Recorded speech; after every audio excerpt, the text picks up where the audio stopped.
영어로 책을 읽어줘도 될까요? 저는 안 읽으셔도 된다라고 말씀을 드립니다. 왜냐하면 책 읽기 활동이란 책을 문자 그대로 읽는 것은 정말 아무것도 아니고요.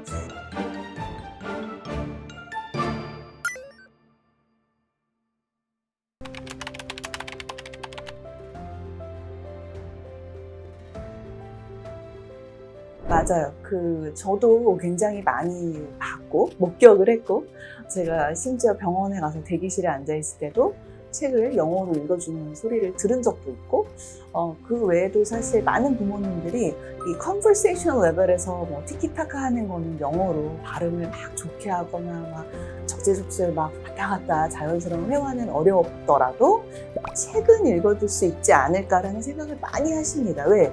책은 적어도 저희가 한국에서 뭐 중등 과정과 고등 과정을 밟았으면 그 정도 읽는 건 할 수 있으니까. 그래서 아이들의 책이 그다지 어려운 것도 아니고. 그래서 이제 책을 읽을 수 있지 않을까라는 생각에 사실 저한테 굉장히 질문을 많이 합니다. 영어로 책을 읽어줘도 될까요?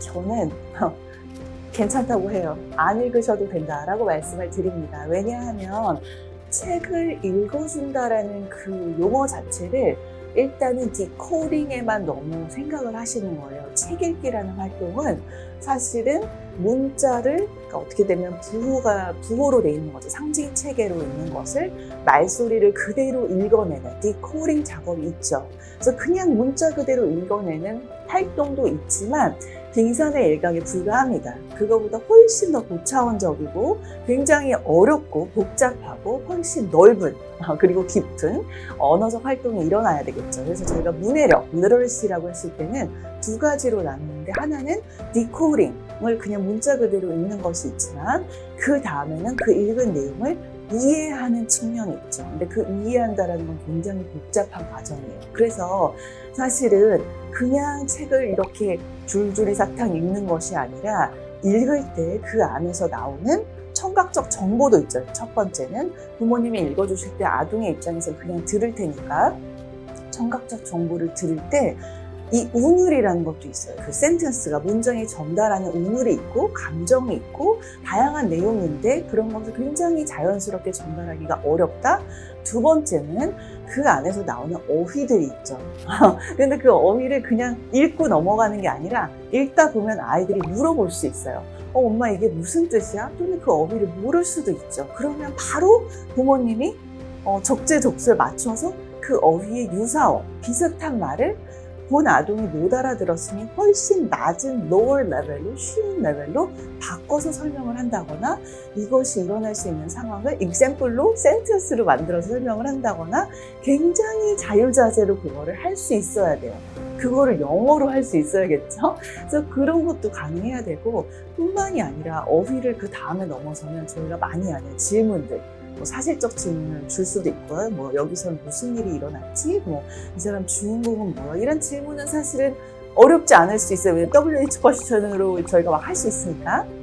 그런데 그 다음은 between the lines, 추론적 질문도 할 수 있어야 되고, 왜 이런 일이 일어났을까? 또는 아이가 물어볼 수도 있어요, 부모님한테. 왜 여기서 이런 일이 있었어? 얘는 왜 여기서 울고 있는 거야? 얘는 왜 여기서 화가 났어? 그럼 사실 그것도 대화가 가능해야 돼요. 그것뿐만이 아니라 책 읽기 활동을 하면 저희가 마지막 비판적 질문과 창의적인 질문을 많이 하죠.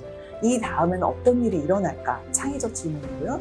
비판적 질문은 과연 이 사람의 어떤 옳고 그름, 윤리적인 질문도 할 수 있습니다. 그래서 책 읽기 활동이란 책을 문자 그대로 읽는 것은 정말 아무것도 아니고요. 그 이외의 구어적인 활동, oral stage, 구두로 굉장히 많은 언어적 활동이 들어갑니다. 그리고 부모님, 양육자가 혼자 계속 외치는 시간이 아니라 아동도 와야죠. 아동도 읽어야 되고 아동도 얘기를 해야 되고 주거니 받거니 해서 저희가 상호작용적 책 읽기 또는 대화식 책 읽기라고 하죠. 상호작용적 책 읽기는 저희가 interactive book reading이라고 표현을 하고 대화식 책 읽기는 dialogic book reading 같은 거예요. 그래서 혼자 나는 읽고 너는 들어라. 그래서 줄줄이 사탕 디코딩하는 시간이 아니라 이 책이라는 어떤 도구, 매체를 통해서 주거니 받거니 다양한 언어적 활동을 풍부하게 해서 아동의 어휘력과 청각적 어떤 정보 처리 능력과 표현 능력과 그 이외에 수많은 창의력과 다양한 비판적 사고를 늘릴 수 있는 시간인데, 그 시간에 뭔가 영어를 내가 가르쳐야겠다? 영어를 학습시켜야겠다? 라는 이유로 이 책을 영어로 그냥 디코딩 하는 것은 저는 그 작업은 그다지 도움이 되지 않는다고 생각을 합니다. 차라리 그 시간에 자신이 잘하는 언어, 저희가 heritage language라고 했죠. 자신이 양육받은 언어라고 저희가 표현을 하거든요. 모국어가 내가 저희 아이들에게, 저희 자녀들에게 대화할 때 가장 편한 언어인 거고요. 그래서 이 heritage language로 충분하게 언어를 풍부하게 하셔라? 그러면 L1, 자신의 모국어가 탄탄하게 되면 그게 반드시 제2 언어로 트랜스퍼 이펙트가 생깁니다. 제2 언어와 제2 언어가 각방에 따로 살지 않다라고 이것도 말씀을 드렸던 것 같아요. 언어는 다 뇌에서 똑같이 움직이기 때문에 그것이 따로따로 움직이지 않는다. 그래서 가장 줄 수 있는 좋은 언어로 활동을 하는 게 좋을 것 같습니다.